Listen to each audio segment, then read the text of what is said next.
हातात घेऊन दाखवते मावशी. गाईस हे काय आहे दाखव जरा. काय बोलता त्याला? हा फुगली नाही काय आहे हो? खुबे आहेत बोलते. गाईस काय आहे ते खुबे का खुबली काय बोलतात काय माहिती. हे कसं बनवतात तुम्हाला माहिती आहे का? मला सांगा जरा कमेंट मध्ये. तुमच्याकडे याला काय बोलतात? ते बनवतात कसे? एवढ्या मोठ्या मोठ्या आहेत ते बघा. हे काढायचे कसे पण ते मास त्याचा काढायचा कसा?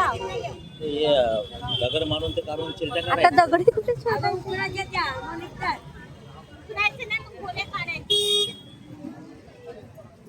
कैसा किलो? काय माहिती काय आहे गाईस. किती चिंबोऱ्या पण आहेत पण ती तिथे चिंबोऱ्या मला भरपूर महाग देत होती. 1500ला 6 पीस होते आणि 500 रुपयाला काहीतरी बोलली 3 पीस. बघा इथे मी बघितलेली आता चिंबोऱ्या गोड्या पाण्यातल्या. बघूया आता काय आहे ते मला सांगा लवकर.